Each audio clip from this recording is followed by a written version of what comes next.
All right, what's going on, guys? I am Brett Morris. I am the host of the podcast Recovery Survey, and I'm also the host of Recovery Revolution Live. And I'm joined today by my good friend Jeannine, and she has a podcast called Chasing Heroine. And that's not a typo, that E is supposed to be there. Welcome to the show, Jeannine. Thank you for saying that. Thank you for having me. I was just jamming out to your pre-video music. That was fun. Yeah, I added that. The last live was the first time I had the music there, and I think it adds a little something.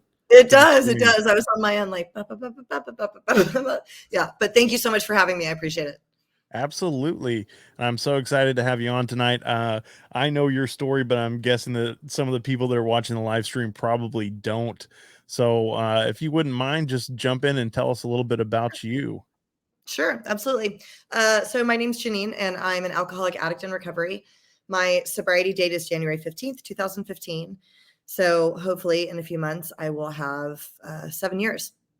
So my story kind of starts, I used to not add this part, but I think that it's relevant. So I started adding it now. So I'm from Georgia originally. I've been in the San Diego, LA area for like 20 years, but I'm from Georgia originally. And I am from like this great family, great background, this really like picturesque kind of town that I grew up in. No like reason you would think for somebody like being a drug addict. Thank you, Recovery Revolution. Thanks for having me too. I just saw the little note. I'm going to try not to look at these. I'm a little ADHD, so I'm going to try like not to look up. So there was no like reason you would think of for somebody to become a heroin addict, which is what I became later. So I went to this really like academically advanced high school. And it was very academically focused and oriented, like community and school. And I did really, really well academically. I got these like great SAT scores, and I got an early admission to a fancy college in Washington, D.C. And my senior year of high school, my parents split up, and I lost my mind. I lost my mind when that happened. I lost my mind. And I had already gotten into that college, so I went to that college. And I just couldn't make it work while I was there. I couldn't make it work. And I left that college briefly. I was just really sad about what had happened. And I left that college and I went to the University of Georgia briefly, and I couldn't make it work there either, because really what was happening, it wasn't really about my parents splitting up. I wasn't really like, it was kind of the classic example of an addict who the idea of easy. Okay. Well, all right. So Brett, this is throwing me off a little that I can't see you. Is there any way for us to both be on here? Yeah. Can you split screen? Yeah. Okay. Sorry. It's just like my giant face talking right at me. I'd rather be able to talk to you. Okay, cool. Thank you so much. Okay. So went to University of Georgia, kind of couldn't make that work either, and ended up deciding that it would be smarter and easier for me to drop out of college, move to LA, and become like an award-winning, like Oscar-winning, Emmy award-winning actress. I genuinely thought that would be easier than like going to class. That felt like the logical decision for me at the time. And I like to share that because that was like my first indication. I didn't know it at the time, but that was kind of the first indication for me that that's like a hallmark of an addict behavior, right? Like the quick fix, easy money, the rules don't apply to me, because the reality is it was not about my parents splitting up. I wasn't really like built for the grind, and college was harder than high school.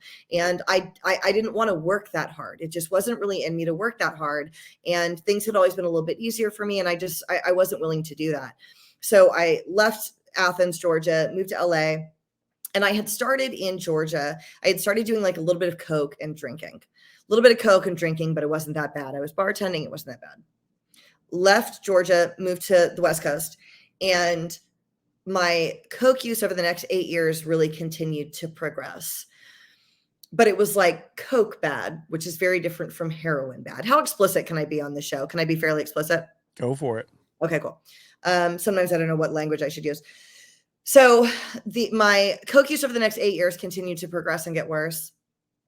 And I ended up, after 8 years, I had to leave. I was on the verge of like losing my place, and my cars were, oh, that's so cool, Derek. Congratulations. January 15th. Yay. Good date.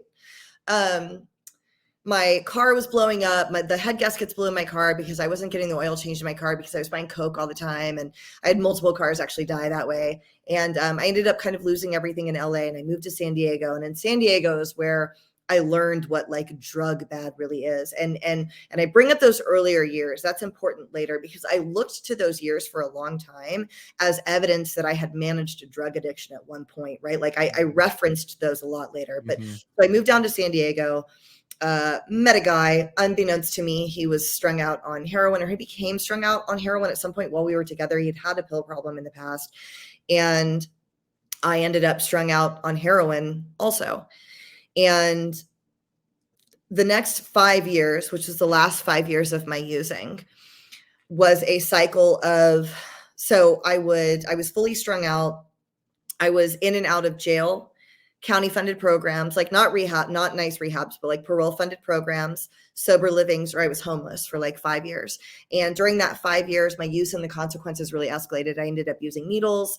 I got arrested 5 times during that period. My last arrest was for strong arm robbery, and they were going to give me a strike and send me to prison, a strike in the state of California and send me to prison. And things were just progressively getting worse and worse and worse. The guy had left. I was alone. I was doing bad, like all by myself. And what I would do is I would be in your sober living, but I would relapse, and I would use, and I would live in your sober livings. And I was able to take drug tests and pass drug tests. I was prepared to take a urinalysis. So even though it was obvious that I was using, I would be able to pass a drug test. And I was living in that space for a really long time. And I would get a little bit of clean time, and then I would lose it. And you guys, like, I could not stop using. I could not stop using. I could not stop shooting heroin, and I could not stop smoking meth. I couldn't. Like, every time I went to a program, I really tried. Like, I would do step work. I would have a sponsor. I would read the book. I would go to meetings, and I would get a pass, and I would smoke meth, and then I would end up on heroin, and then I would get kicked out, and I would be homeless. And that cycle would start again until I finally got back into another program. And then that cycle would start again. And it was baffling to me because I didn't want to be doing it anymore. So where I ended up was in December of 2014, I was staying in a sober living, and it was the same. And it was the same situation. So I was using, but I was passing drug tests. And on New Year's Eve of 2014, they drug tested me that morning at my sober living.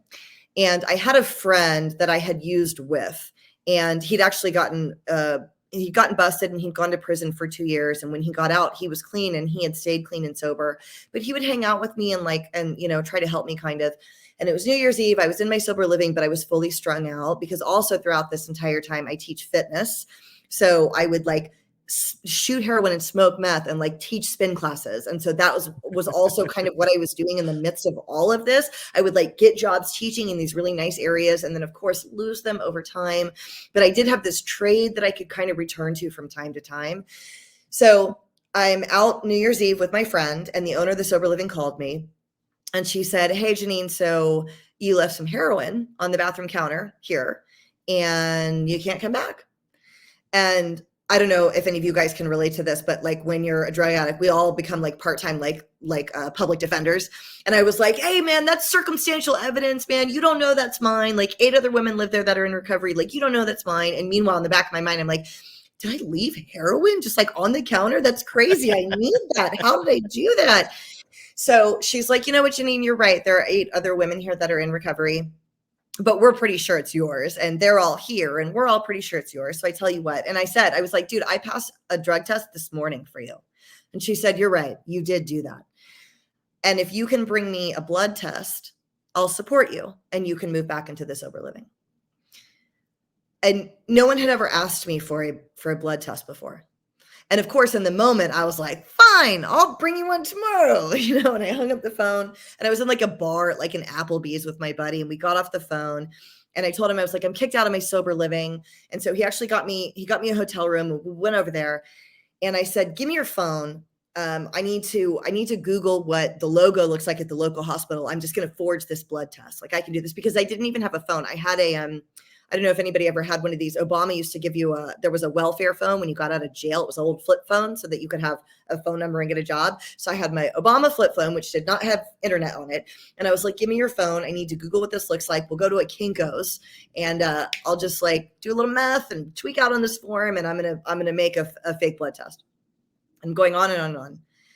And my buddy kind of like always supported me. You know what I mean? Like, you know how it is when you use with somebody and you guys get clean and it's not a toxic, like sometimes those friendships are legitimate. And I like to tell people that too, by the way, like in rehab, counselors will tell you like the people that you used to use with, they'll say like, those people aren't your friends. Like, they want you to die. And that's not necessarily always true. Like sometimes they were my friend, but their life choices no longer align with my goals.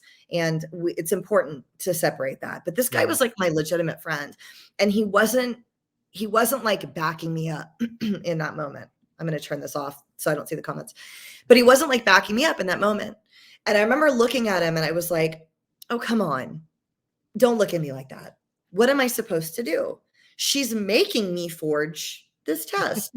I don't want to do this. I don't want to forge a blood test. I don't want to be an asshole. She's making me. What am I going to do? I'm going to go kick heroin on the streets because I'm homeless if I don't go back there. What am I supposed to do? And he said, I mean, you could get clean. Mm-hmm. And obviously I'd heard stuff like that before. I'd heard stuff like that before. But for some reason in that moment from him, I thought, man, I am going to great lengths to continue destroying my life to like hold on to this, and something about him saying that to me kind of like sunk in a little, but I wasn't ready to kick yet that night. And the next day, so I didn't, and I did have, so I always had, and if there are heroin addicts in your audience, they might understand this, or opiate addicts, I always had like a little kick kit because I was always gonna kick. So I always had a little bag with like some Suboxone and some benzos, but it always just ended up being an extra charge when I got arrested because I never actually kicked. So I always just still like had it on me. So I had a kick kit that had 1 Suboxone in it that a friend of mine had taken a little bite out of, like the little orange 8 milligram pills. I think they're strips now, but it was one of the pills. And he had taken a bite out of a Suboxone and traded me some because I was going to kick. So I had 1 Suboxone. Spent the night in that hotel. And the next day, my friend said, okay, what do you want to do? And I wasn't ready to stop. And so I called my heroin connection and said, I don't know what I'm going to do. I just got kicked out of my sober living. I don't have anywhere to go. And my connect said, well, I got somewhere for you to go. And I said, where? And he said, you can stay with me. You can stay in the doghouse in my backyard. And I said, great. Really? Can I stay there? And he was like, yeah, totally. You can come stay in the doghouse in my backyard. And I said, awesome. I'll be right there. And my friend drove me to this alley in this area of San Diego where you mainly go buy drugs. Didn't want to drop me off, but did. And it was more of like a small little shed. And he would leave the door open and there was like a dog bed on the ground with like a San Diego Chargers blanket. And he let the dog come inside for a few days and let me stay in that shed. And I stayed there for 3 nights. And he padlocked me in from the outside at night. And not because I was trying to escape, but because more to like protect me while I was in there. He'd had somebody stay in there before and his wife was a little bit crazy and tried to kill the girl with a chainsaw. And so that was why he padlocked me in at night. So, and then the second night he like let somebody in halfway through the night, like at like 2:00 in the morning, he unlocked it and let this guy in with me who like sat on the bed with me. And after a few hours, that guy just like actually left. But it occurred to me later, like how much danger I probably was in that moment. But so I'm in this shed. I had a compact with a light on it so that I could pick my face better at night, shooting heroin, smoking meth. There was a free crossword puzzle available outside of gas stations, and I would do the San Diego Reader just to try to like keep my brain firing. I'm like trying to keep my synapses firing somehow, you know, like doing this crossword puzzle. And the last night that I ended up being there, I just remember very clearly. So it was January, it was cold. And I remember thinking, this is my life. You know, this is my life. I am 34 years old, locked in a shed, freezing my ass off, hoping I don't get murdered with a chainsaw. Like, this is my life. I went to college. I had these great SAT scores that I was telling you about, you know, like, this is my life. I can't believe that this happened, that this is where I got. And the next day, and my life in recovery has been like a series of little miracles. And this is one of them. And I always like to tell people this, like, once we start walking a path that's in alignment with recovery, little miracles that don't make any sense kind of start to happen. And this was one of them. And the next day I had a friend who was a Marine. Oceanside is out here. There's a Marine base at Camp Pendleton. And a friend of mine was back from Afghanistan. And he happened to be back for like 6 weeks at 29 Palms, which is another base out here. And he called me the next day. He happened to call my flip phone. And I answered. And he said, "Hey, what are you doing?" And I said, "I am living in a doghouse in Oceanside. And I think I'm going to die. And he said, "Okay, if I come get you tomorrow, will you come meet me? Will you come with me to my house?" And I'd stolen from this guy before. There was no reason to believe that I was going to change this time. He tried to help me before. And I said, "Yeah, I'll be there." So there was a Burger King that I walked to at this point with only one shoe, which I discovered after I got to his house. So I'm at the Burger King with one shoe, and I actually called my mom and said, and she came by the Burger King. And I wanted $5 so I could buy a pack of cigarettes. And I include this part too, in case there are, you know, sometimes there are family members listening. This is important.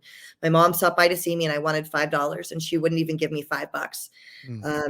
She brought me a Cliff Bar and some vitamin C, which was so annoying because I wanted $5 for cigarettes. And even then the insanity of like how irresponsible I was followed me, because I remember saying to her, I was like, "Come on, he's going to have to completely take care of me and buy me cigarettes too. Like, can't you even buy me a pack of cigarettes?" Like, just missing the point that like I was not capable of taking care of myself, obviously. So she left me there at the Burger King and said, "Good luck, honey. You know, I hope that this is the time that works for you." So my friend came and picked me up, brought me out to 29 Palms. I brought a little dope with me. Lasted for about 2 days. And then that was it. So I waited my 19 hours, took my sub. I could go 19 hours, which I learned after massive trial and error and eating subs too soon. I finally learned it was about 19 hours for me, waited my 19 hours, ate my Suboxone. That lasted a day. And then that was it. And then I was just kicking with nothing out there, you know, at my friend's house. And what I did do is I drank actually for another 10 days. So the last day I did heroin was January 5th, 2015. The last day I drank, but my sobriety date is January 15th because I drank for another 10 days. And I hadn't heard Game of Thrones was on at the, and I had never heard of Game of Thrones. I'd never heard of Instagram, Spotify, or Game of Thrones. And these were all things that I was like learning in the first months of my recovery. I'm like, wait, a streaming service? What are you talking about? Like, no. But so while we were there, he was like, "Seriously, you've never heard of Game of Thrones? It's a very popular show." And he was like, "Well, just trust me, binge this show while you're kicking." So I was just like bottle up, smoking cigarettes, eating Jolly Ranchers, binging Game of Thrones. He had a fireplace going all day while he would go to work. It was just like a scene. And that was the last time that I kicked heroin or did any, you know, drink or drug. That was January 15th, 2015. And while I was there, and this is a part that I always like to include too, while I was there, I was calling my sponsor. I already had a sponsor and I was trying to get into sober livings in the area where I live because I had friends in recovery that were trying to get me in and owners of sober living that I was trying to talk to and negotiate with. And I bring that up because I hate the term chronic relapser. But we all know what it means when I say it. It just reminds me of like programs and jail, but I was what you would call a chronic relapser. And the chronic relapsers, it's such a crappy feeling to be labeled a chronic relapser.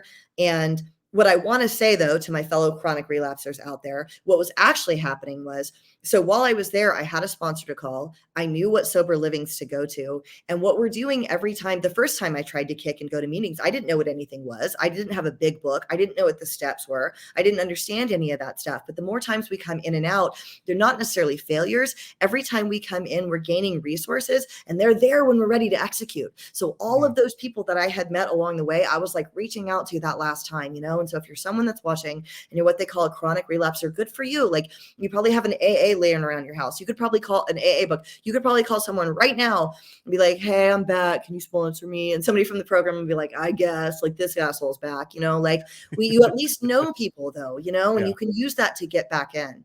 So I came back. Somebody did fortunately let me live in their sober living. I'd been kicked out of it twice in the past for selling heroin out of the sober living, but he let me live there anyways. He just let me live on the couch. I didn't have any money. And just to kind of see if I was going to be able to make it work this time, you know, because nobody really believed that I would. So I came back and I got a job teaching. I jumped on Craigslist. I got a job teaching at a studio, and it's like three hours away by bus. But I really wanted to get back to teaching, which is what I love. Got a job teaching. And that matters later. So I got this job at a studio, and there were 3 main mindset shifts that I like to share if I could, that were different this time. Because as I said, I'd done step work before. I had a sponsor and I'd gone to meetings. I did all that stuff. But this time 3 things happened that were like really different for me. And is that okay? Are we good on time? Yeah. Share this? Go as long as you want. Okay, cool. So the first thing that happened was, so I was in this sober living, and I had like, I don't know, 3 weeks. Like, I was still sick from getting back. I was still dope sick. So not that long. And because I was getting sober where I had used, right? Like, you see people that you run into, which is the problem when you're in like county funded programs, but it's just the reality of it. Like, that's just something you're going to go through when you're at the transit center, when you're riding public transportation, like, you're going to see those guys, and you have to be prepared for that. And I used to use it as an excuse. Like, well, somebody should pay for me to go to promises in Malibu because I can't do it here. You know, I'm seeing all these people, and that's not realistic. And so I was at the McDonald's by my sober living, and I saw a guy that I used to use with. And he said, get your ass back in here. I got a shot like ready for you. And I didn't want to be rude. And I said, okay, hold on 1 second. Like, I'll be right back. And I left, and I ran up the hill to my sober living. I was really scared. I didn't want to do it. And I sprinted up the hill to my sober living, and my sober living manager was standing outside. And this guy and I had gone through the rounds because we fought like outwardly, because he had to kick me out before, because I was like, I'd left needles out before. I'd been caught selling heroin, like just like the worst resident you can imagine in sober living, but he like kept believing in me. And so I was running up the hill, and like, if you've stayed in these kinds of places, you guys know it's always like kind of a crapshoot with the sober living manager. Like, if they're going to be helpful, or if they're just like really going to come down on you because it's their moment to like take their power. You know what I mean? Like, it's always a crapshoot. And so I was running up the hill, and I was like, you know what? Fuck it. I'm just going to try it. And maybe he's going to take this opportunity, you know, like, I don't know. But I ran up and I told him what happened. And I was like, hey, you know, so-and-so just offered me dope. And you know, and I just kept saying to him, it's free heroin. Like, it's free heroin. I got to go back. Who just turns down free heroin? Like, I should go do it. And I remember he was like, what do you mean? And he said, that's not free. That shit isn't free. That's the worst return on an investment I've ever seen a human being make. That is not free. Like, how are we having this conversation? And I said, you know what? You're right. It's not free. You're right. It's not free. Fine. So I went up to my place, my apartment. And he came up there like 10 minutes later, and he was like, you know what? I'm not done with you. And I remember thinking, of course you're not. Like, what now? And I said to him, I was like, Steve, you're really giving me a hard time. I was like, give me a break here. He was a crack addict. I said, if you were out somewhere and somebody offered you crack, like randomly out of nowhere, you would struggle with that. And he cut me off before I even finished. And he was like, no, that would never happen to me. That would never happen to me because I've taken a stand in this community. I'm a person in recovery, and that would never happen to me. And he said, you have been committed to a drug and criminal lifestyle for so long. You are going to have to take a stand. You are going to have to take a position. You have to pick a side. You're like the little kid who lays right on the edge of the bed and keeps falling out in the middle of the night, not sure why. And he was like, you can't talk to those guys. You have to take a stand. You need to be all the way up against the wall when you're in bed sleeping. You cannot walk this line anymore. And he left. And again, it like hit me that was true, you know? And so what that turned into for action for me was this. For the first time, and I had never done this before, I deleted all my old contacts. And every sponsor had always told me to do that. And I had never done it because I would say what I said to you earlier, those guys are my friends. And it's like, yeah, they're kind of your friend, but their choices no longer align with your life goals. Right. And really, if I'm being honest, it wasn't because they were my friend. It was in case I relapsed and I wanted their number. Like, that's why I was keeping those, So I deleted my contacts. I deleted people from Facebook and blocked them in case I changed my mind later. Did what I could to separate that. And then I also took a commitment at the sober living. There was a meeting right there that I could walk to, and I had never done that before. And I decided to really become a person in the sober living, because in rehabs, I was always the person that you could tell if you had relapsed, you could come tell me, be like, hey, I used over the weekend. And you'd be like, oh shit, what are you going to do? Like, I can help you pass a drug test. Like, I was like the person that you would conspire with. And I realized I needed to not be that person. Like, I have to all the way be in recovery. The second thing was that happened, same guy yelling at me again. And he said, you know what? Why don't you, for once in your life, why don't you become someone who, instead of everybody else having to take care of you, you can actually take care of somebody else for once in your life at 34 years old, instead of your mother bringing you money for cigarettes. And that embarrassed me, because he was right. I was 34, and those high SAT scores were not helping me now. And that fancy one semester of college wasn't helping me now, and I wasn't somebody that could take care of anyone. And so I decided in my sober living, and my sober living was primarily people on disability for SSI, for mental illness. And I had opportunities and I had advantages that they were never going to have. And all I could see was what a drag that was on my life. But I decided in that moment to change to, how can I help take care of the people in my environment, right? And so our freezer, and I don't know if you ever did the sober living tour, Brett, but your listener, anybody watching that did this, okay, luckily for you. Okay, so some of them were like, so sober living is great and it saved my life, but they're challenging to live in, and anybody that tells you otherwise is lying. So the sober living freezer had slowly started to build up with ice over time. And it probably was donated in 1958. This thing was super old. So the ice was growing. There was just a little tiny space where we could stuff our stuff. And every day I would get so annoyed at the stupid block of ice. And after he said that to me, and I know that this sounds silly, but it's important. After he said that to me, I decided, you know what, maybe I'm going to be the person that takes care of this. And it didn't have an automatic defrost because, like I said, it was from the 50s or the 60s. I'm not kidding. So I had to unplug it, boil water. It took me 5 hours to just put hot water in this freezer and defrost it, and water would just come gushing out. And in the block of ice, I found two things. I found a pacifier. Babies did not live here. I found a pacifier and men's tighty-whitey underwear in the block of ice. I don't even know how long it had been in here, but it sounds small. But in my immediate environment, I was able to do something that finally actually took care of other people. And then the last mindset shift that happened that was so key and has really actually changed my entire life was, so I had about 90 days. And I was turning 35. And I was still on the couch. I had that one teaching job, no banking, no checking account, no driver's license. When I got back, I didn't even have an ID. My poor mother was there was no way to prove who I was. And my mom was like, well, I can go with you to Social Security and I'll swear an affidavit that I gave birth to you on this day in Orlando, Florida. And we can prove that you're a person, because I was there. This is how little I had, there was no evidence that I was even, that I was a person on this earth. I had nothing. So definitely no driver's license, no bank account. I was going to check cash places from that one gig that I had. I had a welfare bus card, bus pass. And it was my 35th birthday. And I was really depressed, obviously. And you know how it is in recovery, everybody around me, and this is true to some extent, everybody was like, yeah, but you're clean, man. And that's what matters, man. That's what everybody's telling me. And I was like, yeah, that's not really doing it for me right now, though. You know what I mean? Because 90 days off of heroin at 35 years old, if you could have gone back to 1998 and if the ghost of Christmas future had floated into the hallway where I was walking around as a senior and stopped me and been like, hey, Jeannine, do you want to see where you're going to be at 35?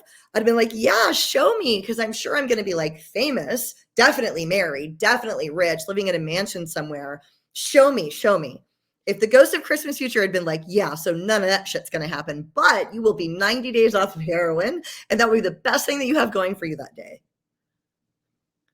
I would have been like, this is the AP wing of the school. Like, you're in the wrong spot. You should be some, this cannot be that cannot be my life. The best thing I'll have going. And that just kept going through my mind, right? Like, I get that I'm clean and sober and that's great, but this is not where I thought I was going to be. Come on, man, let's get realistic. That's not where anybody wants to be.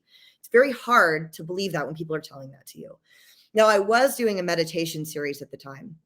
And so I went outside, and our sober living was one of these places where we had like indoor couches outside that had been like rained on, smelled like mildew. And I was smoking other people's cigarette butts out of the ashtrays because we didn't have any money. And I was outside and I did this meditation. And the meditation was focused on gratitude that day. And it was like a 20-minute meditation. And I really did do it. And when I was done, I was overcome with overwhelming gratitude that I wasn't dope sick in that moment. And I'm not sure how many people watching were heroin addicts or fentanyl addicts or opiate addicts. But in that moment, I was overcome with gratitude that I didn't have to find a vein, get well. I didn't need $20 just to like breathe, because that struggle is demoralizing. It's a tired, beat ass existence to have to get well every day. And I was overcome with gratitude that I wasn't dope sick.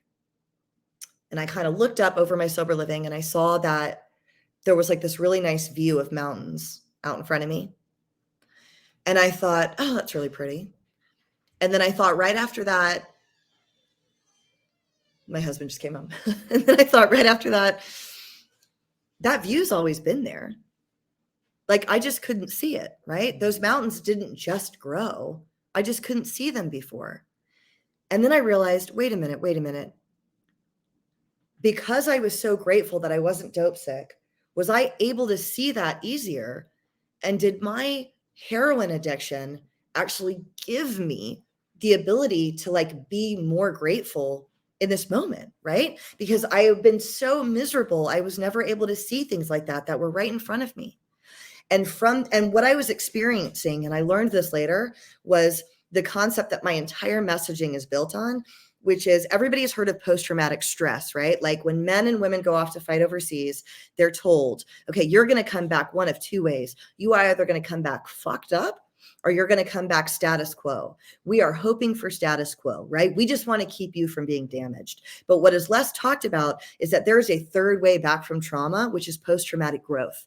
And you can come back from trauma with exactly what I just described, which is an enhanced gratitude for things like views. Typically, if you weren't walking a spiritual path before, you embark on one now.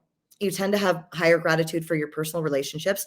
Like in so many ways, trauma can actually make your life better. And starting with that early on with that view, I started seeing that. And when I was able to see my addiction, not as a liability, but as a real asset, my entire life changed.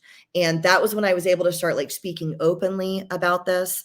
That was when very, very slowly pieces of me, I started believing that I could have my life back, because the idea that I was just going to write that off as a loss was not working for me, right? Like I understand that some people use and they can kind of move past that time in their life and it's like it didn't happen. That wasn't going to work for me, right? Like it couldn't have just been a loss. And so when I started being able to see those years as something that I could leverage actually for more success in the future, because what it also gave me was I left college because I wasn't built for the grind. And there is nothing like a grind, like that newcomer grind. 30, 60, 90 days, when you're building your life back, that is when like men are made, right? Like that is when you learn who you are. That is when you get tough. That is when you get grit. And I didn't have that. And that newcomer grind gave me that. And that job that I took at 19 days, I kept taking the bus there. I was responsible. I didn't miss class, and I developed relationships with clients over time. And after a few years, I met a man in recovery. Also, we met at a meeting of Heroine Anonymous. Actually, we're married. And a few years later, we bought that studio I started at, and we own that studio now.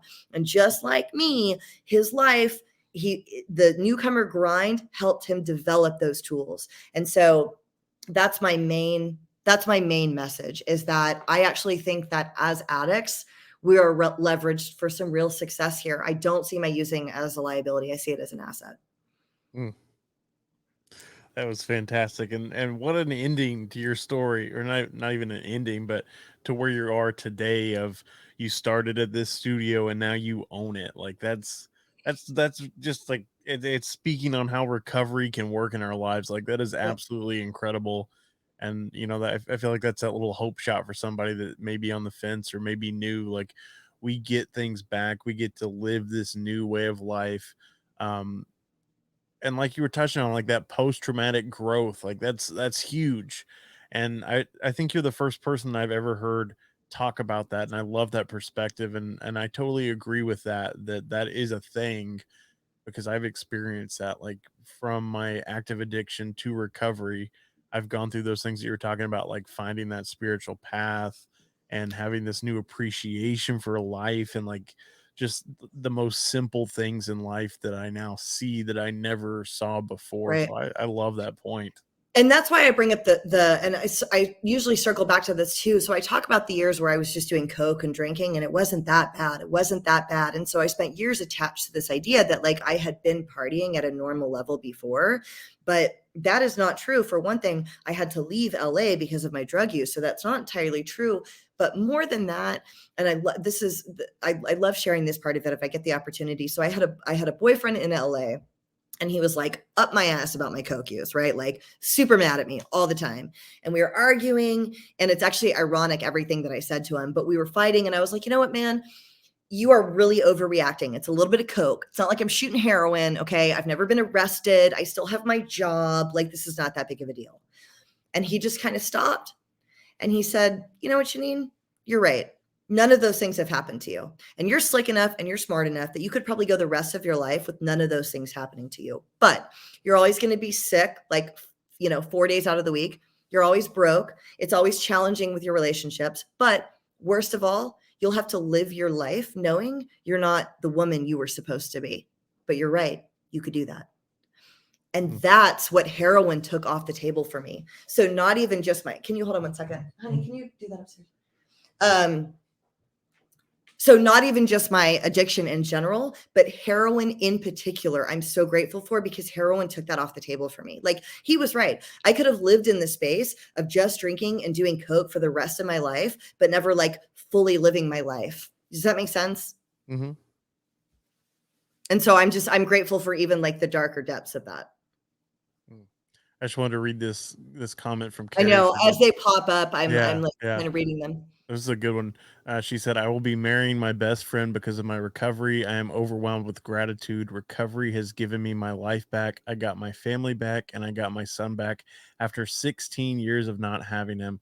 I will forever be grateful because I chose a better way of living.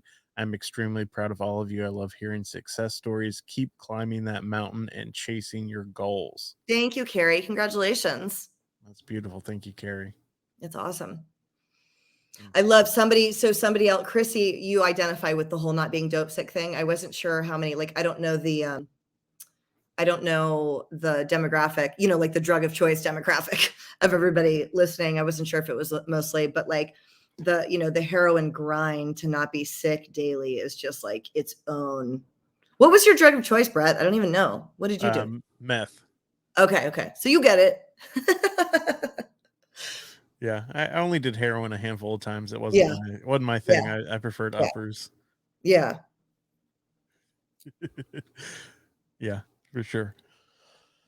Oh, and then one of my clients is in here. She just said, "You're the best instructor I've ever had." Thanks, Laura. Thanks for being in here.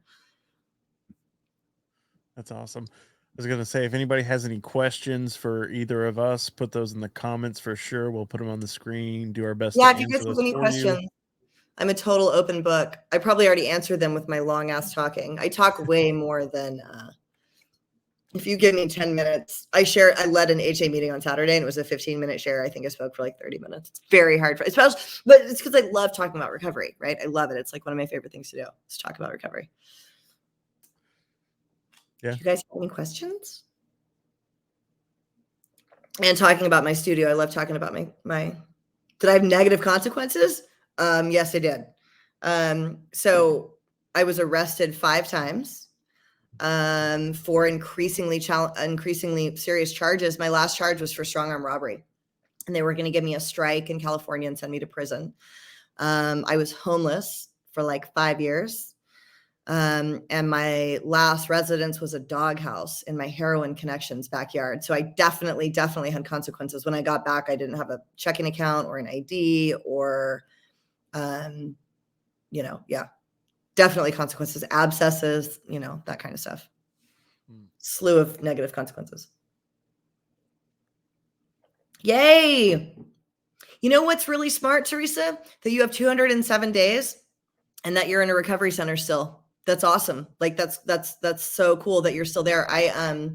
My last program sounds about right, Ian. Yep, sounds about right for a heroin addict. All the way down to the doghouse. My last program I was in for 9 months. It was really long. But it was great to be there. Like sometimes we really need that length of time if you can find one. When I see used needles, I don't care, Laura. That's a really good question. They don't bother me. It crosses my mind. Like, I'm like, oh, like there's a rig. I would have used that before, but they don't really bother me that much. I heard a really cool story once. If anybody's looking for a tool for a craving, like say that was disturbing. A friend of mine who was a needle user also took his mom to a doctor's appointment, and she was like nervous. She had to get shots like in her eye or something crazy. And he saw a needle. The nurse dropped the orange cap on the ground, and he picked it up and handed it to the nurse and started like really, really, really bad wanting to use. And he shared this at a meeting, and I do this now too. He stepped outside and he pictured himself, and this sounds really silly, you guys, but stay with me because it bought me almost 7 years. He pictured himself using the needle. He put it in his hands and closed his eyes, and he was just in the hallway at the doctor's office. And he thought to himself, they say like, give it up to God. And he thought, I need to literally give this up to God, because if I sit with this, like I'm going to use. So he thought that in his mind, closed his eyes and threw it up in the air, like with his hands, and then allowed himself to get like really present in the moment. And I've actually used that exact tool. Like one time we were in Mexico, I had about 3 years, and I went with my husband's family to Mexico on this like amazing trip to Puerto Vallarta. And as soon as we landed and started driving through the city, there's like awesome bars everywhere and like people doing shots and drinking margaritas. And I was like, oh my God, like, how am I here? I'm going to drink. I can't be in Mexico and not drink. This is crazy. And I just started like really panicking. And I used that tool where I thought of myself like drinking or doing a shot. I was in the cab. My husband stopped to buy some cigars, closed my eyes, pictured myself, and thought, okay, you need to take this, because if I have to sit with this, like I'm going to drink on this trip. And then closed my eyes and went, shh. I added a little noise. I go, shh, when I do it. And then I got really present in the cab, like felt the seats beneath me, was very aware. And so that's a tool in the moment, guys. Like that is something that works for me. I literally just like picture using it and throw it up. Yeah, we got a couple more questions that came Okay. in. I'll go in order as they come in. I'll Okay. put the other one back up. Ian said, if you had no negative consequences due to your addictions, would you still be using? Tell the truth, please. I probably 1000%, because like the Coke, when it didn't have extreme consequences, I would still be in that space. That's why I'm so grateful for heroin, because heroin took part-time use off the table for me. No, I'd probably still be using. I mean, I'd like to say though, I've actually had this conversation with my mom, and my mom has told me that she doesn't think I still would be, that she believes at some point, like the inner me would have started to kind of fight a little, and that I would have wanted to live a fuller life, but I'm not sure, because I didn't stop until things got pretty bad for me personally. And I believe I'm going to guess it's Ketwana. I might be saying that wrong, so my apologies. I'm not the best at reading or spelling. Just ask Jeannine. I spelled her name wrong on that post yesterday. Barely. She says 51 days after relapsing on opiates for the 5th time in 6 years. Trying to be spiritual again is so hard. Is relapsing a part of your story? And if so, how is your spiritual fitness now? Yeah, I was what they would call a chronic relapser. The most I ever got in 15 years was 94 days, was the most I ever got until now. And I would get into a program and I would do all the things. I would have a, I would have a sponsor, I would do step work, I would go to meetings, I would do all the things. And I did not want to be using, and you guys, I would use again anyways. Like I would use again anyways. It sucked. So yes, relapse was a massive part of and I don't know if you heard some of what I said earlier. This is what I tell people that are relapsing though. And this is what I finally understood. Every time you go into the program and you try, you're meeting more people in the program and you're learning more things and you're gaining more resources. And so actually every time you go in, it's not a failure. You're learning more and more and more they're available for you when you're ready to like execute on all the things that you have learned. But in terms of like trying to be spiritual again, it is challenging. You may have heard this before, but sometimes just praying for the willingness to be willing. And I know that that's kind of a program cliche, and I try to stay away from those, but I think it's one that's really valid. Just praying to be willing is a good start. I also 30 days, Ketwana, if you write for 30 days, something, a way that you see God every day at the end of the day will help as a real actionable way for you to do that. So like it could be a beautiful sunset. It could be someone taking time in a meeting.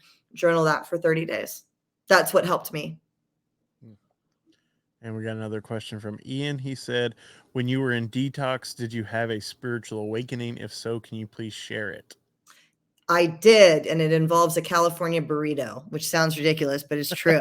So yeah, this is what happened. I was in detox, and I got out of detox. So I'd like, I don't know, 2.5 weeks. This is not the last time that I was talking about. This is one of the millions of times that I've tried. And so right before I went in this time, so I got arrested for strong arm robbery with a boyfriend. They kept him in jail. They released me after 3 days, and they had a year to indict me. They had a year to press charges, which they didn't do. But they released me after 3 days, and I had just been convicted of printing bad checks. So I was homeless by myself, and with this potential sentence on my head, or this charge with a strike attached.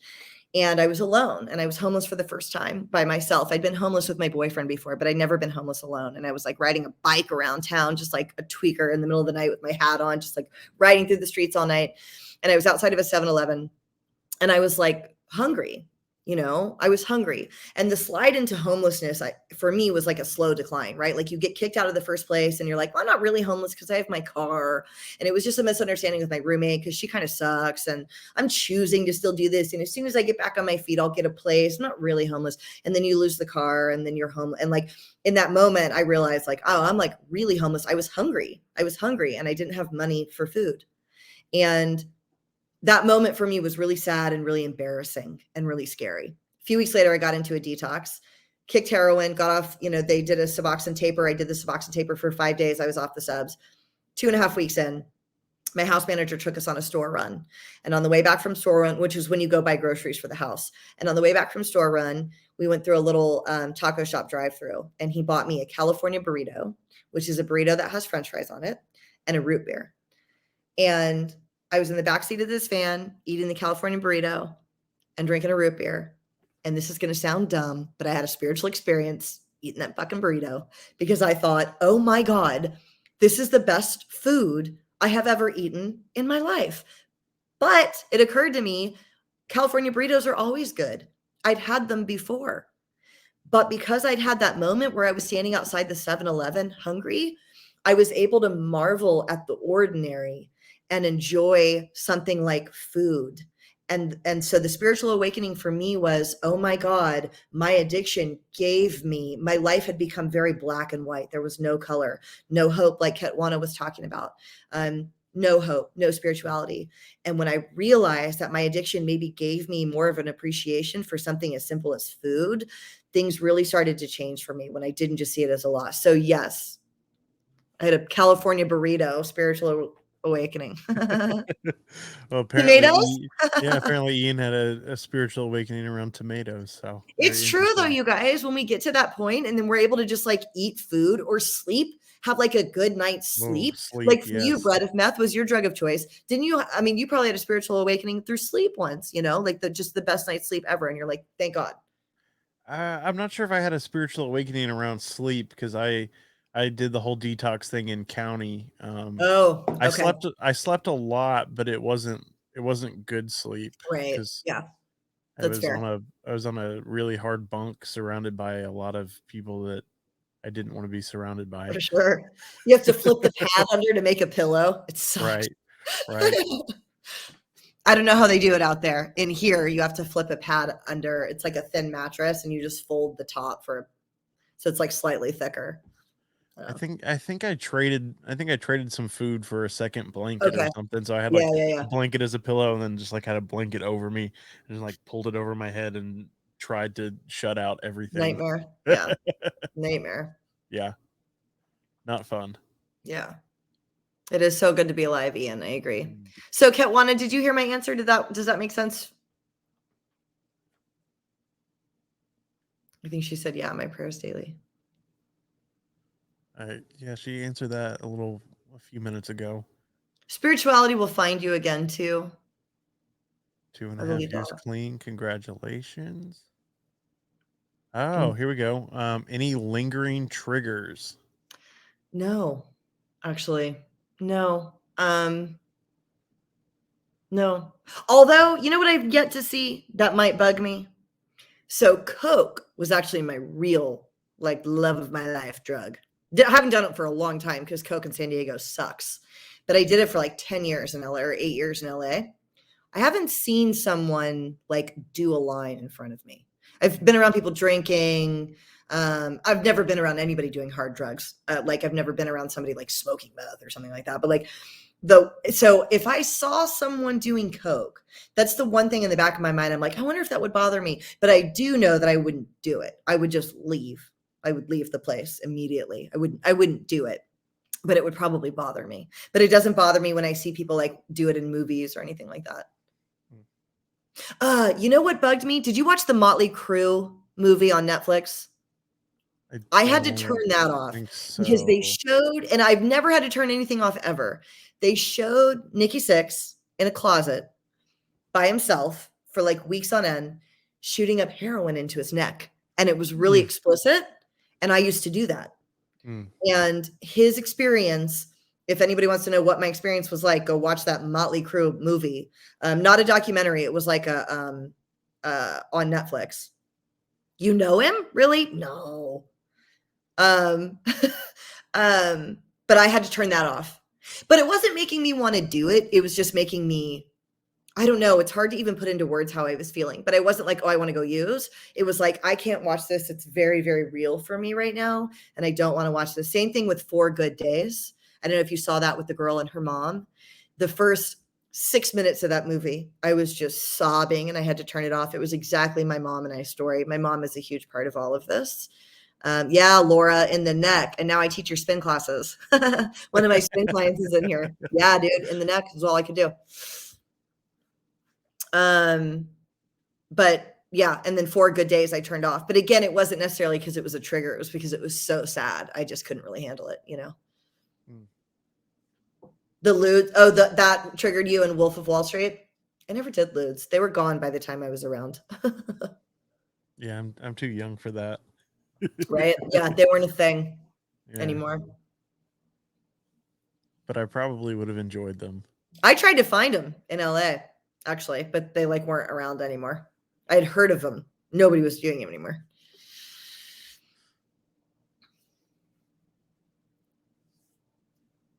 I wonder if Ian really knows Nikki Sixx. I know, that's what I was wondering too. That's why I went, no, you don't. That's why I said that. But I believe you. You could. Drug addicts know crazy people. I ran into weird people in LA. And it wasn't even like where I was using the most, you know? Yes, sir. I believe him. I believe him, actually. I don't know why I just do.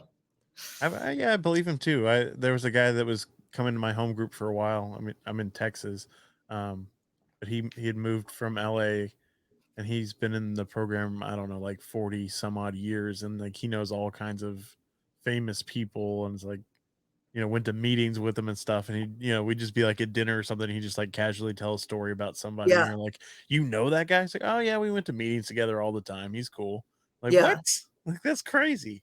Ooh, this is a good question, Larry. I do work 12-step program. Yes. Thank you for asking that. I always try to make sure. So I also have a podcast And I always try to make sure that, because recovery has changed and there are a lot of like paths to recovery now, right? There's harm reduction, there's smart recovery, there's all kinds of stuff. And I really believe that whatever works for somebody works, and that's what's important. But for me, the only thing that worked was abstinence and a 12-step program. I started in NA, and then it really developed for me in HA, which is a smaller fellowship, Heroine Anonymous. I think they've got some in Texas. I'm not sure, but it's decently big in San Diego. But yes, I work a 12-step program. Step 2 is what I was actually telling her about, to write down for 30 days a way that you see God. Step 2 really changed the course of my recovery. Yeah, I think it would be good for the audience as well to know that that's not a typo. Maybe you can kind of explain the name of the podcast. Okay, yeah. I know it's funny to me how many people just think maybe like I'm spelling it wrong. So my Chasing Heroine podcast, which is listed right here. It's on Spotify, Apple, like all the places. You can also listen to it right from my social media. I'll just plug all my stuff real quick. Do it. Like on Instagram and TikTok, you can just listen right from my bio. You don't need any particular audio platform. But the reason I called it that is, in chasing heroin, right, to the ends of the earth, I ended up discovering like the best part of me. Like I was saying, like that gratitude on the balcony, or, becoming somebody that could like take the bus. Like my addiction made me a much stronger, more resilient person. And it also made me somebody that was willing to like do something like this, right? Like sit on Facebook. I sent my husband upstairs. He's eating a quesadilla by himself upstairs. And I'm down here doing this, trying to help other people. And like, the girl that I was in high school, and I really felt like I had lost her, that girl with great SAT scores, like, I don't think that girl was necessarily going to help anybody, and wasn't even really that happy. And so in chasing heroin, I found my inner heroine, which is why that's the name of the show. Thank you for letting me say that. I should take the opportunity to say that when I'm talking to people. And I think it's a great explanation, and I think it is good to let people know that it's not a typo, which It's not a typo. wouldn't be real hard, since I'm the one that's typing that up there. It's not a big stretch for it to be a typo. Ian asked if I have any regrets. Any regrets? So I don't know if you mean with using in particular. So I do. I picked my skin and face really bad, and I wish I had not done that. I wish I had not done that, which I would love to get to a point in my life where I have none and I'm okay with my scars, because people will be like, because you can't see them, I have makeup on, but I have like this really big scar in particular that I got in jail, and I hate it. I really hate it. It makes me really sad. I'm super self-conscious about it. To this day, I won't go swimming with people. You'll never see me without makeup on. I don't even like my husband to see me without makeup on, and that's part of my journey. That's, I guess, maybe left for me. I hope one day I can get to a place where it doesn't bother me, because people will be like, oh, scars mean you survived. And I'm like, no, it's on my face. And I don't feel that way. I'm really embarrassed. So that is a regret of mine. I wish I had not picked myself so much. I've got scars all over my chest and on my neck. So that's a regret, but it's all part of, in general, I wouldn't take back the addiction, right? Regardless, but I do wish I hadn't done that. I wish I had stopped. I can relate to that. Like I have some dental issues. Like you can't see it normally, but like if I did like a really big smile, like up towards the top of my teeth, like there's some stuff that I need to get fixed. And I too, I get like really self-conscious. I'm like, I can't smile too big because I don't want anybody to know like my teeth are jacked up. But like if I just smile normal, like nobody can tell. So I'm like, I'm good. Right. Yeah, that I struggle with that, the cosmetic effects. I did have a big abscess scar on my stomach, but I covered that with a tattoo. So that's fine.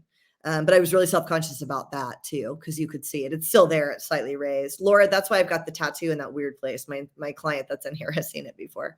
Here's another question that looks like That's the good one. a good one. Have you ever dealt with illness during recovery? Having to take opiates, sorry, Opiates, yeah. for elements is scaring me. I have actually multiple. So twice in recovery, right at about 2 years, I had to have, and I don't know if this is because of oh, you didn't know that, Laura? Yeah, that's why that tattoo's in that weird spot. It's covering an abscess scar.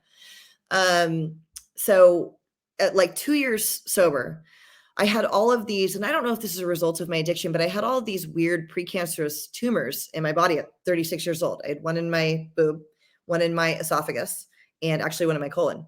And so I had to have 2 surgeries where I had to take painkillers afterwards.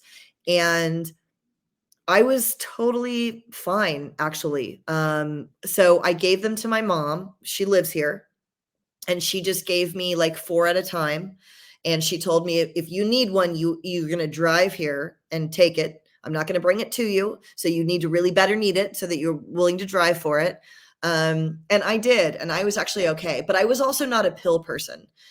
So I don't know if that would be more challenging if I was an actual, like, because I know there are people that really enjoy pills and crushing them, and like that's their thing.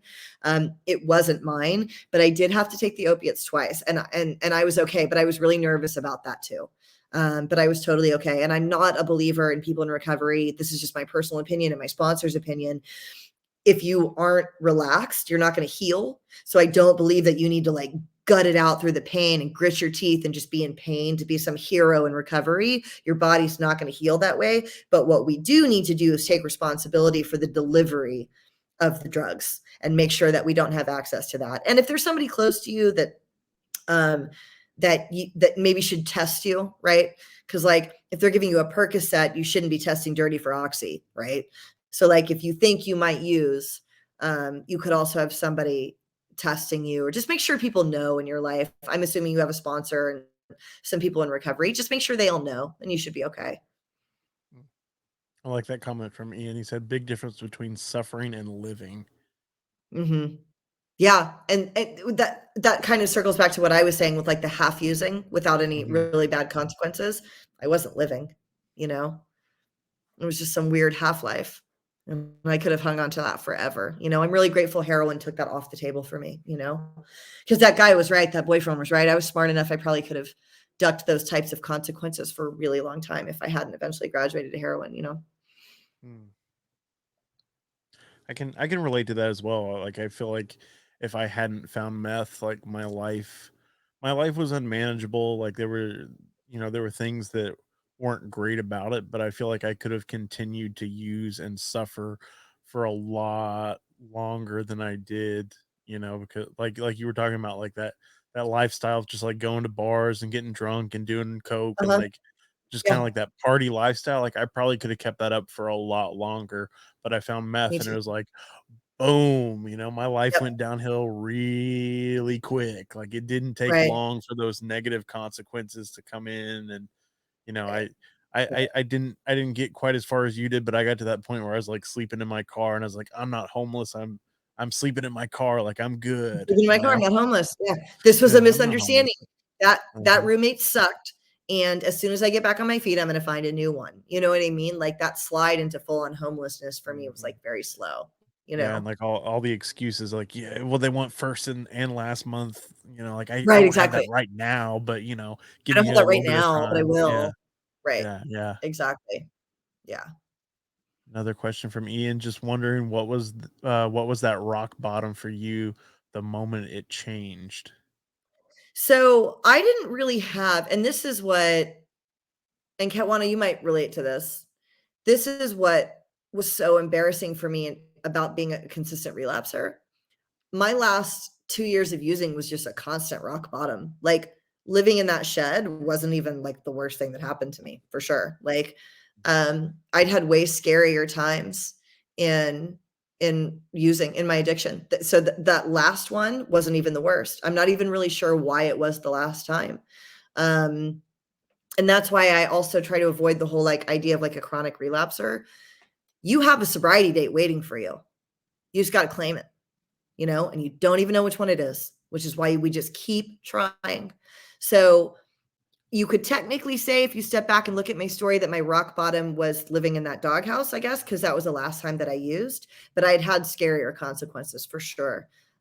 Before that, I'd been living in, I stayed for 2 weeks in this apartment once that was so scary. There was a guy like kidnapped in the back, like scary shit was happening, and I was the only girl there. And it was one of the most afraid I've ever been in my entire life. And that wasn't even this time. I used after that. So I didn't really have a long term, a long rock bottom. I just think consistently trying, you know, is all that we can do. And one time it just might be the last, but I didn't even have a bad one, you know?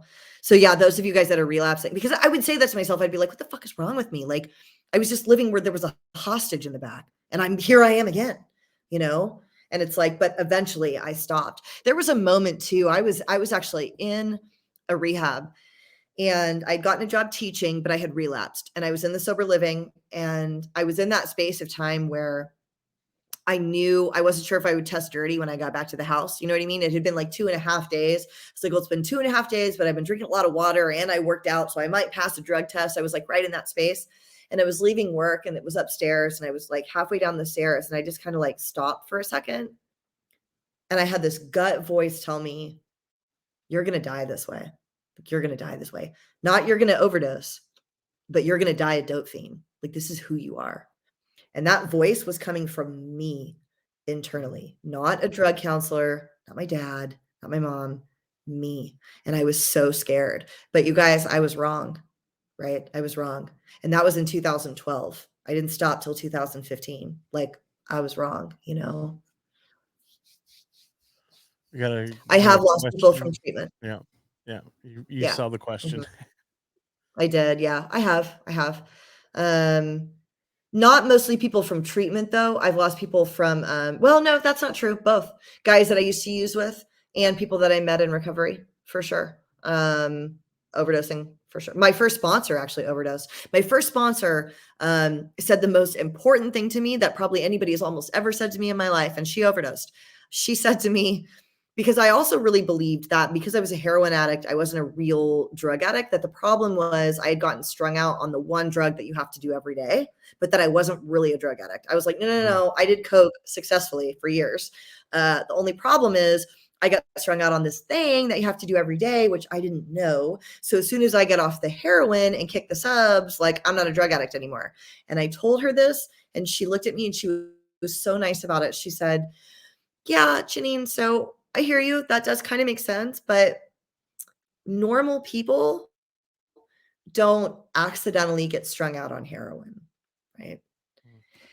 And I thought, man, that is so, like the girls I went to high school with, they would never have accidentally gotten strung out on, like my best friends that like one went on to law school and, you know, like the people that were just like in my wedding, if they saw heroin, they would like call the cops. They wouldn't try it and get strung out. But that was one of the most important things she said to me. And she overdosed, actually.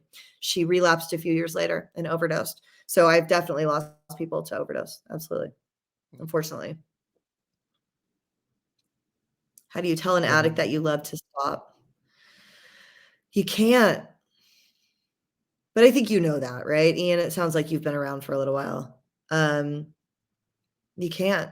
I don't think that you can. I think that you can make a choice on your end as to how much of it you want to participate in, which might be a lot, right? And that's a choice that you can make, I think. Like if you're with an addict and you love the shit out of that person and you really believe in their ability to get better and you want to stick it out, then I think that you can stick it out. But I don't think that you can tell anybody to stop. I don't know. Nobody could tell me to stop, right? Yeah, it does hurt. Of course it does. It's disappointing, especially if we're someone that is actually in recovery, right? And we know that it can be done. To see someone not doing it is very challenging. I agree with that. I know that that's true. And it's so scary right now, depending on what they're doing. There's fentanyl and everything, you know, I guess. So now it's even scarier because it's like so much more of a risk, you know, because I used to tell myself I would do like, I don't know if there's any needle users in here. I would only do like 4 cc's, which is not much of a drug, to make sure I didn't overdose the first time. Because we have all heard that if you use the first time, heroin addicts, you're more likely to die. And like I knew that, so I tried to be smart about it. But from what I understand with fentanyl, it doesn't matter. Yeah, and to kind of answer his question, like you said, I agree with you that it doesn't help to tell them to stop. Like I had to get to that point of wanting to stop on my own. Like I had to come to that realization of like I don't want to live this way anymore. But I think the thing that we can do is like be that example, like be that living example of like recovery is possible. Like what we're doing right now, share our story. Like here is what my life looked like. You know, I've been in those same kind of situations as you, like sharing that story and be like, here's where I was, here's where I am now. Like my life isn't perfect today. I still have struggles. I still, life on life's terms, like using one of those recovery cliches, but Right. you know, it's possible and my life is better because of that decision. My life is Right, better because right, I don't use dope. So right. that would be my answer to that question is, just be that living example of what recovery looks like. Totally. Yeah, I agree with that. I think that that's the best thing that you can do. With my family now after my using, um, they all forgave me. My mom is a huge part of my story. I mean, did you see Larry's question, Brett? That was the one I was going to Oh, answer. this one, Or yeah, just share your experiences with your family. I'll put it back on the screen for you. Um, my mom is a huge part of my journey. She lives here in San Diego, and without her, I would have died. Like she got to a point where she did like the tough love thing. Like she showed up at that Burger King and didn't give me anything. But as soon as I was like ready to detox and willing to detox, she would help me find places because she understood that I didn't have like the tools or the wherewithal to be like calling detoxes. She didn't pay for anything. And she wouldn't pay for any sober livings or anything like that. She did once. She did my first go round. And then after that, she told me, to be fair, she was like, I'm never doing this again. And she didn't. Mm. But we are, in her case, it actually made our relationship much better. Um, my addiction made our relationship better and stronger and kind of walking that journey together. My brother and my dad live in Georgia still, so they weren't necessarily on like the ground with me. But we're all fine now. We're good. In fact, my brother, I was just the speaker at an HA convention in Atlanta, the World Convention, and my brother came and watched me. It was really late at night, and he drove and he watched me as one of the speakers. And I was really glad that he was there because that I don't often share this story, but now that he knows, I can. So I was at that place I told you about for 2 weeks where I was really scared. That's where I was when I found out my brother had a child, and we hadn't spoken in like years. And my mom just texted someone's phone, and the guy walked in and said, "I think this is for you." And it said, "If my daughter is still there, can you let her know that at, 4:30 this morning, she became an aunt." And that was how I found that out. My brother was really mad at me for a long time. But we're all okay now. And I had these 3 best friends from high school that I really thought I would have lost forever. And they were all just my wedding party a few years ago when I got married. So, but I understand that that's probably not always the case. I'm sure that there are people that, and I do still owe my mom some amends for sure that she doesn't ask about, but I need to take care of. But our relationship is, I think, better than it was. Yeah, for sure. And I think that's another gift of recovery, and it might not be every relationship, but my experience is like my relationship with my parents is better than it's ever been. My Yeah. relationship with my sister is better than it's ever been. Like it and not to say that it like I got clean and it just happened. Like it's been Right. gradual over time. It's been proving like I actually mean it this time. I'm not going to go back out because I too have that, and I also hate that term of chronic relapser, Yeah. but I relapsed several times, and so, every time I get clean, it was like, "This is it, like, I'm never gonna use again," and then, it's Right. like 2 weeks later, 90 days, whatever, like, Right. relapse.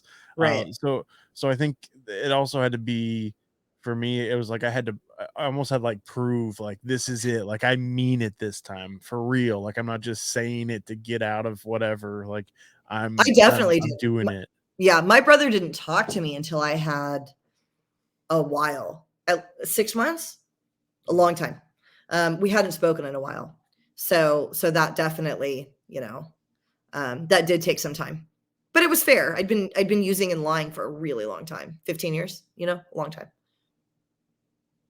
Dope credit, yes. Phil, when dope credit runs out, it sucks. When even the connects know you're full of shit, it's Mm. time to go to detox. That's funny. I can remember that. I was actually living with my dealer there for a little while towards the end before I went to jail, and I remember he wouldn't give me any more, and is like, like we're roommates, man. Like, come on, doesn't that mean anything? And You I know can I'm remember good like, for it. yeah, I'm good for it, yeah, and like going across town and scoring from somebody else. Like, if you're not going to help me out, like I'll find somebody else. Right. They're like, go, I don't care. You owe me Yeah, money. exactly. Yeah. Yeah. And he's now in recovery, which is incredible. The guy I was talking about that got me the room and was like, what do you want to do? That was my main connect when I was using. He was my main connect for like a year. And then he got, there was a huge raid at his house and went to prison for a few years and is now, yeah, he's in recovery now too. Ian says, any thoughts on 13th stepping? Not really. I mean, so here's what I'll say about that. The owner of my rehab used to always say that, so you know how they say, he said like, okay, so people will say, don't get in a relationship your first year or whatever. He would say, the owner of the rehab would be like, that's bullshit. That's not in the big book. I'm not going to tell you whether or not you should do that. If you were already married when you got here, like maybe you guys need to work on this. I'm not going to tell you to not work on this relationship for a year, and he was very much, and the rehab that I went to was very much about accountability and you make your own decisions. And he actually didn't set us up with sponsors that were going to like micromanage your life too much. And I know that there's a lot of that where you'll have like, or especially in women, I don't know in men, like you'll have women, adults, older women sponsors who are like, you can't do this, you can't do that, you need to do this, you need to do that. And in my sponsorship tree, that's not what we do. What I will say is this. One of the times that I relapsed was I had gotten into a relationship in rehab right away that I should not have been in for a variety of reasons. It was like morally wrong, ethically wrong. I just shouldn't have been seeing this person at all. And I was like super in love with them. And Christmas Eve, I was by myself and I relapsed, due largely in part to sadness about that relationship. And it scared me and I relapsed and I lost. I was really happy to be back at this one rehab. I was like, things were going really well. I was teaching and I relapsed and it was because I was sad about that relationship. And I recognized that. So when I got back into another program, I did decide for me personally that I needed to wait because I didn't want that to happen again. And I understood that that was exactly what had happened. So I personally decided to wait the last time. And so I was in a longer program. It was like 9 months and they let us go to outside meetings. Like we met guys and I just never talked to any of them, didn't date, completely did not let myself get involved. So I chose to take some time and I tell my sponsees that if they want to date people, I'm like, I'm not going to tell you what to do because that's not how we do it. In my sponsorship tree, it's very much a program of like accountability and kind of like stepping back. But when I share the story I just shared and say, but are you going to be able to handle it if this doesn't really work out? Because I wasn't able to, so that's kind of what I'll say about that. Yeah, and I'll kind of add on to that. I think for me, like I got clean, and then it was like this is my new addiction. Like whoever whoever the chick is, like I'm obsessed with her, and like that's Right. like my all-consuming thought, and like always wanting to hang out, and like that's like my new addiction. Like obviously it's healthier than the drugs, Right. but it was a distraction. It was just something to like take away the pain, like take away the having to think about all the things I've done. I'm not going to call my sponsor as much. I'm not going to as many meetings. Like I got other things to do. Like for me, it was a distraction. And when I finally got clean, like this last time, like I didn't jump into a relationship Yeah. right away. Yeah. But like you said, I wouldn't necessarily, I don't ever tell anyone like, don't do it. Right. Me neither. Yeah. It's not my place, and It's that's also not in the big book, right? It's not in the book. It's not in right. the literature. Like And at people some always say point, it's a suggestion, but like yeah, at it some doesn't point, say it a anywhere. person, right? It's kind of like the Bible, they're like religion. At some point, people constructed rules, right? Some of them. And it's the same thing with AA, like at some point, people constructed rules, but that rule's not actually in the big book, I agree. Do whatever you want, It's a suggestion, but it's definitely not a rule. Oh. Okay. It's a good suggestion. It's a good Let's be suggestion, honest. yeah. It's probably a good idea, but if you're smarter than I was, but I had to learn for myself always.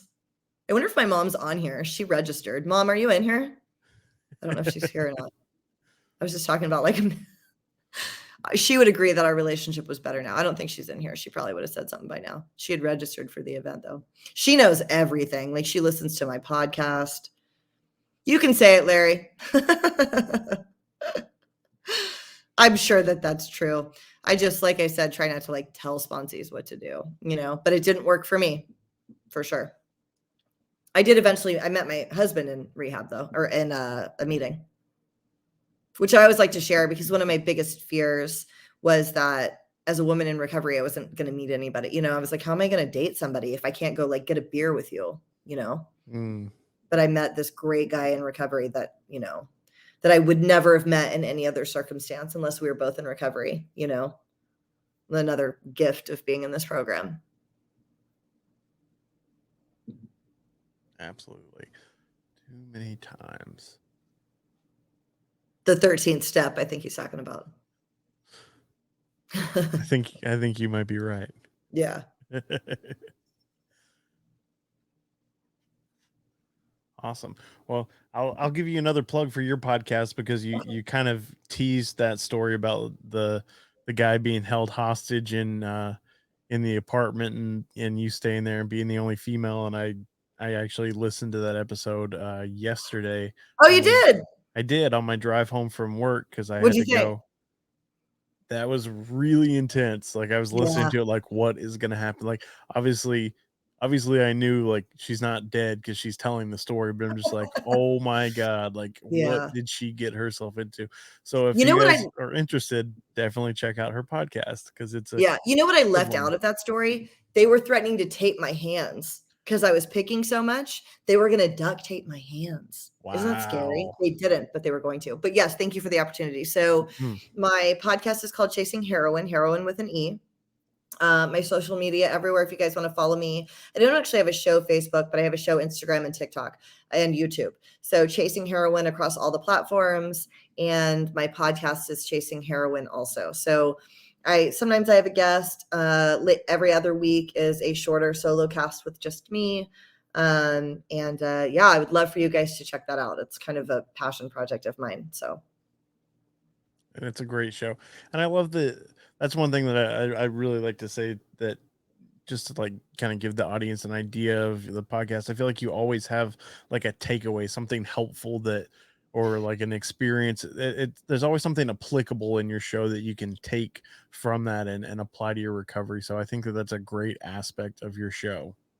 thank you. I do try to do that. I try to have a little wrap up outro at the end where I consciously do that. So thank you for recognizing that. Hopefully it means it's working.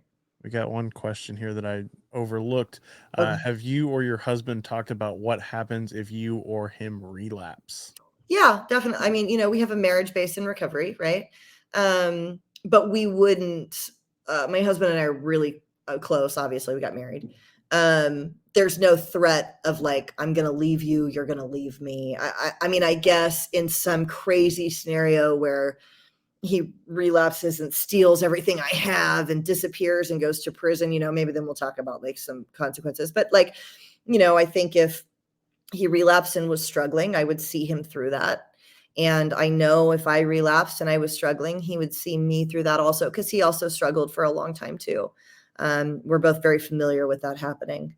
So we're in this together though, the marriage and recovery, again, barring some crazy situation. If it was going on for years, he couldn't stop, I would have to protect myself. We also co-own our business, right? So I'd have to protect our business.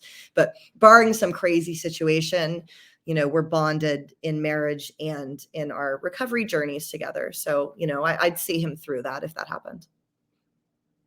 Well, I kind of have a different agreement with my wife Do because, you? yeah, well, she's a normie, so Okay. she's not familiar with the So whole. you're to the curb if you relapse is what you're Pretty telling me. much, Sticking yeah. around to the I told her on our first date, like, hey, I'm in recovery because I had Right. gone on a few first dates with people that weren't in recovery, and then like brought it up, and there's like okay, and then like I get ghosted. So I just got in the habit of like first date, I'm just gonna go ahead and lay it out like, hey, I'm in recovery. So I told her that, and then we dated for 2 years and some change, and then got married. And that was one of the things I told her, like when we were dating and before we got married. I was like, if I ever start using, like, you need to get away from me, because Yeah. by the time you know that I'm using, because I'm really sneaky, like by the Yeah. time you know I'm using, like I'm in it. Like you need to Yeah. get away. I'm gonna destroy everything. Like Yeah. I'm gonna spend every dime in our bank account. Like For sure. And either run. he or the same thing, right? So, but I think fortunately for us, we're not that. I would think we're not as sneaky. Like Mm, I'd catch him pretty quick, I believe. So hopefully, but I think that what you just said, especially if I think everybody's relationship was different, but especially with someone that's not in recovery, that's fair what you told her. You know, I've told my friends that before, my employees, my girls love me, the girls that work mm. there for me. But like I have told them before, I know you think you love me. If you think I'm using, you should quit. You know, I'll start selling the iPads. I'll sell the spin bikes. I traded a spin bike once for a 20 sack of heroin and a pack of Wow. cigarettes. Yeah. A pack of cigarettes, $5 cash, and a 20 of heroin. A spin bike, a nice one. So Wow. I'd do it again, I'm sure. Thanks, Laura. I Exactly. appreciate that. Mm, mm. Any other questions, guys? Thank you guys for being here. This was really fun. Yeah, and like I told you before, you never know where this is gonna go. You know, Right.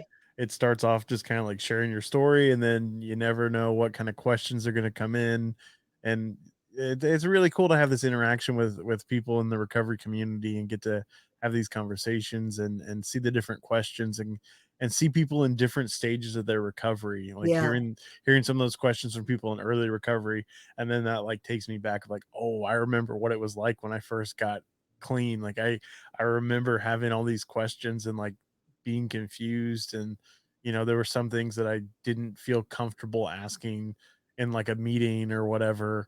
And I wish I'd had an outlet like this where I could like Yeah, hop on and like totally. put what I would consider like a dumb question or whatever. Like, oh, hey, there's Aw. your husband.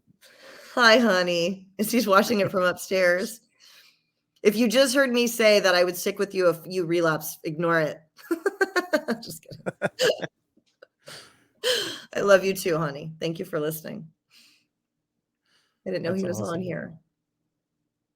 See, Ketwana, I met a guy and he's awesome. That was his comment right above you. Also, Ketwana, this is not just a shameless plug for my podcast. I really mean what I'm about to say. If you, I would love for you to listen to my podcast. You might find a lot of hope there in terms of feeling like a failure, feeling like you relapse a lot, and wanting to find some spirituality and some hope. I would love for you to listen to a few episodes of my podcast. I think you might, because that was how I spent my time for a really long time. So I would direct you there. I recommend my own podcast. Is that stupid or what? I'll second your recommendation. Well, I've because I talk listened. a lot about relapsing and feeling Yeah. like a failure and being a woman in recovery also, and just like, ugh, It's not a dumb question. I did do acting. That's why I was in LA, but definitely you don't recognize, but not anything that you guys would know. But thank you. Maybe I look like an actress that you know of. Unless you saw, I did a Barbie commercial in like 2008. I did an Eastwood Insurance commercial. I was on a TV show called The Glades, but nothing prolific. Believe me. I got my SAG card, but that's it.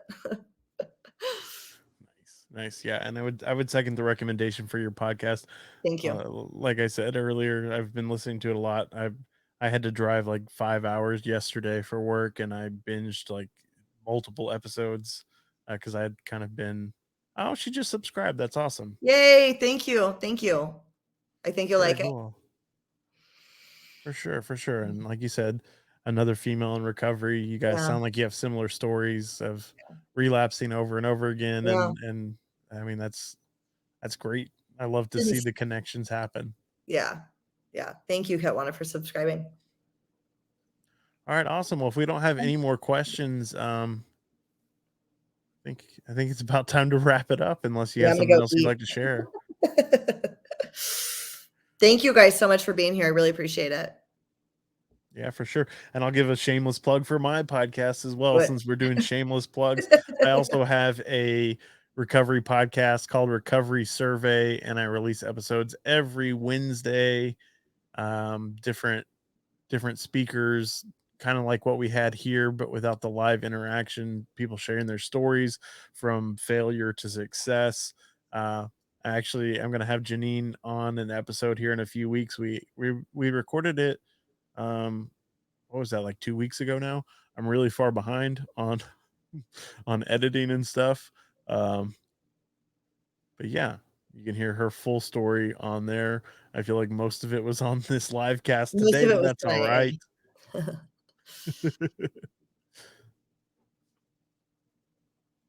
Do you want me to answer that, or what do you want to do? Yeah, go for it. Okay. Are you still on fentanyl right now?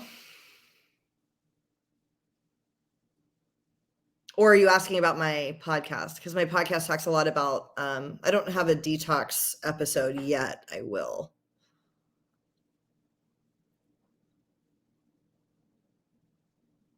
Oh, you're not anymore. Excellent. Good. That's a good start.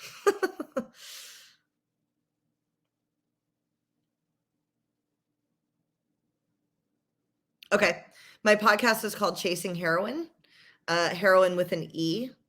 And I would love for you to check it out. Good. I'm glad you're off the fentanyl. People ask me about that all the time. I'm like, my God, I'm so sorry.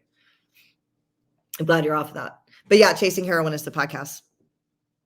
Yeah, and I put it down there on the bottom of the screen, so they know that it's spelled with an E at the end. Yeah, exactly. So, well, thank you so much for having me. I really appreciate it. Thank you for coming on and sharing your story. I know a lot of people jumped on here and we had a lot of interaction and Yeah, comments, that's and awesome. it's always good to have another addict share their story and, just continue to yeah, I feel like I say it all the time, but I love hearing these stories of triumph, of overcoming. Like that's it's so beautiful, and I'm so grateful that you came on today and shared with everybody that's here. And I know that people watch it after it's off the live, so more people will continue to hear your story and hopefully find that inspiration and think, just like you shared, you relapsed multiple times, but here you are, like you finally got to that point of like I'm done, and you found something that worked, and you shared that with us, and I'm grateful for that. So thank you for coming on today, Thank you, Brett. I'm or very grateful you tonight. invited me. Thank you so much. Yeah, for sure. Okay, guys. Thank you so Bye, much. guys.